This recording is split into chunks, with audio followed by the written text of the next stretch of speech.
Hello नमस्कार जय श्री राम साथियों। आप सभी साथियों का स्वागत वंदन आभार। साथियों, रख हौसला वो मंजर भी आएगा, प्यासे के पास चलकर समंदर भी आएगा, थक कर न बैठ इन मंजिल के मुसाफिर, मंजिल भी मिलेगी और मिलने का मजा भी आएगा। साथियों, लगातार मेहनत करते रहिए, सफलता अवश्य मिलेगी।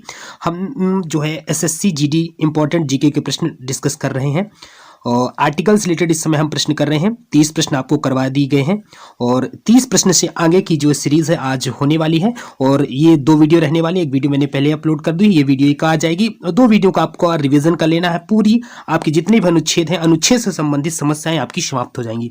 ठीक है साथियों, बढ़िया मन लगाकर पढ़ते रहिए, सफलता अवश्य मिलेगी। एग्जाम का समय नजदीक आ रहा है, लगातार मॉक टेस्ट देते रहिए और मॉक टेस्ट देना अनिवार्य है। बिना मॉक टेस्ट के नंबर नहीं बढ़ सकते, तो मॉक टेस्ट अनिवार्य दीजिए बढ़िया तरीके से और मैथ रीजनिंग का थोड़ा सा कैलकुलेशन थोड़ा सा और फास्ट करिए, जिससे कम से कम समय में पेपर को बनाया जा सके। साथियों, आपके सामने 31 नंबर प्रश्न, भारतीय संविधान के किस अनुच्छेद में धन विधेयक की परिभाषा का जिक्र किया गया? जी हाँ साथियों, भारतीय संविधान के किस अनुच्छेद में धन विधेयक की परिभाषा का जिक्र किया गया है? तो इसका राइट आंसर हो जाएगा अनुच्छेद 110 में भारतीय संविधान के अनुच्छेद में धन विधेयक की परिभाषा का जिक्र किया गया है। अगले प्रश्न की तरफ चलते हैं।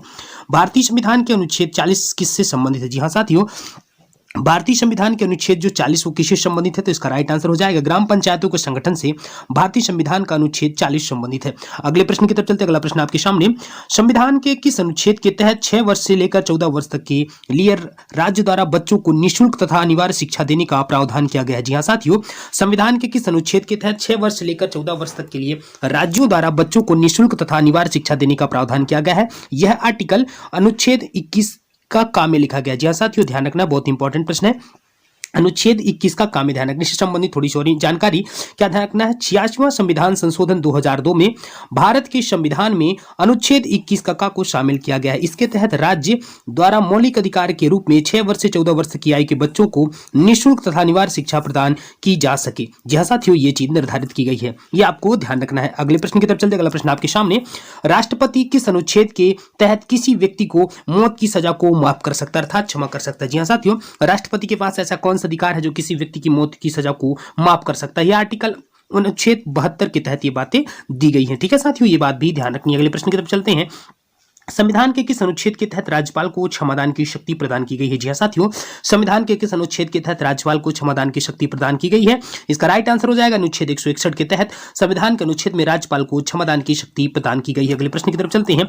भारतीय संविधान के किस अनुच्छेद में मौलिक कर्तव्यों का जिक्र किया गया है? जी हाँ साथियों, भारतीय संविधान के किस अनुच्छेद में मौलिक कर्तव्यों का जिक्र किया गया है? इसका राइट आंसर हो जाएगा अनुच्छेद 51A में भारतीय संविधान के अनुच्छेद में मौलिक कर्तव्यों का जिक्र किया गया है। अनुच्छेद 315 किससे संबंधित है? जी हाँ साथियों, अनुच्छेद जो 315 है वह किससे संबंधित है? तो इसका राइट आंसर हो जाएगा संघ एवं राज्यों के लिए एक लोक सेवा आयोग की जो स्थापना करना है, यह जो है अनुच्छेद 315 में जानकारी लिखी गई है। क्या साथियों, क्या ध्यान रखना, अनुच्छेद 315 में क्या दिया गया है? संघ एवं राज्यों के लिए एक लोक सेवा आयोग की स्थापना करने का दिया गया है। किसमें? अनुच्छेद 315 में। अगले प्रश्न की तरफ चलते हैं। अगला प्रश्न आपके सामने, संविधान के किस अनुच्छेद में संघ लोक सेवा आयोग के कार्यों का उल्लेख किया गया है? जी हाँ साथियों, संविधान के किस अनुच्छेद में संघ लोक सेवा के कार्यों का उल्लेख किया गया है? तो इसका राइट आंसर हो जाएगा अनुच्छेद 320 में संविधान के अनुच्छेद में संघ लोक सेवा आयोग के कार्यों का उल्लेख किया गया है। अगले प्रश्न की तरफ चलते हैं। भारतीय संविधान के किस अनुच्छेद में यह कहा गया कि राज्यों द्वारा प्राथमिक शिक्षा मातृभाषा में दिया जाए? जी हाँ साथियों, भारतीय संविधान के किस अनुच्छेद में यह कहा गया कि राज्यों द्वारा जो प्राथमिक शिक्षा है वह मातृभाषा में दिया जाए? तो यह अनुच्छेद 350 के ए में ये बातें लिखी गई हैं कि भारतीय संविधान में किसी अनुच्छेद में यह लिखा गया है कि राज्यों को प्राथमिक शिक्षा जो है वो मातृभाषा में दी जानी चाहिए। साथियों, अगला प्रश्न आप देखिए, भारतीय संविधान के किस अनुच्छेद में यह कहा गया कि जो संघ की राजभाषा हिंदी और लिपि देवनागरी होगी? साथियों, ये भारतीय संविधान में लिखा गया है कि जो संघ की राजभाषा है वह हिंदी और लिपि देवनागरी होगी। यह आर्टिकल 343 में दिया गया। जी हाँ साथियों, अनुच्छेद 343 में लिखा गया है कि जो है तो संघ की राजभाषा हिंदी और लिपि देवनागरी होगी। अगले प्रश्न की तरफ चलते हैं। भारतीय संविधान के किस अनुच्छेद में राज्य के नीति निर्देशक तत्व का उल्लेख किया गया है? जी हाँ साथियों, राज्य के नीति निर्देशक तत्वों का उल्लेख अनुच्छेद 36 से 51 में दिया गया है। अगला प्रश्न, राष्ट्रपति को महाभियोग द्वारा हटाया जा सकता है, यह किस अनुच्छेद के तहत है? जी हाँ साथियों, राष्ट्रपति को जो महाभियोग के द्वारा हटाया जा सकता है यह आर्टिकल 61 में दिया गया। अनुच्छेद 61 के तहत राष्ट्रपति को महाभियोग द्वारा हटाया जा सकता है। अगले प्रश्न की तरफ चलते हैं। किस अनुच्छेद के तहत 14 वर्ष से कम आयु वाले किसी बच्चे को कारखाने तथा अन्य किसी जोखिम भरे कामों पर नियुक्त नहीं किया जा सकता? जी हाँ साथियों, क्या ध्यान रखना है, किसी अनुच्छेद के तहत 14 वर्ष से कम आयु वाले किसी बच्चे को कारखानों तथा अन्य किसी जोखिम भरे काम पर नियुक्त नहीं किया जा सकता। इसका राइट आंसर हो जाएगा अनुच्छेद 24 के तहत, किसी अनुच्छेद के तहत 14 वर्ष से कम आयु वाले बच्चों को कारखानों तथा अन्य किसी जोखिम भरे काम पर नियुक्त नहीं किया जा सकता। अगले प्रश्न की तरफ चलते हैं। किस अनुच्छेद में यह उल्लेख किया गया है कि लोकसभा तथा विधानसभाओं में चुनाव वयस्क मताधिकार के आधार पर होगा? जी हाँ साथियों, यह कौन से अनुच्छेद में उल्लेखित किया गया है कि लोकसभा तथा विधानसभा में चुनाव वयस्क मताधिकार के आधार पर होगा? यह अनुच्छेद 326 में दिया गया है। साथियों, यदि आप लोग को वीडियो अच्छी लग रही तो हमारे चैनल को लाइक, सब्सक्राइब और शेयर जरूर करिएगा। और अगला प्रश्न आपके सामने, किस अनुच्छेद के तहत राष्ट्रपति लोकसभा को भंग कर सकता है? जी हाँ साथियों, ऐसा कौन सा अनुच्छेद है जिसमें राष्ट्रपति लोकसभा को भंग कर सकता है? तो अनुच्छेद 85 के तहत राष्ट्रपति किसी भी लोकसभा को भंग कर सकता है।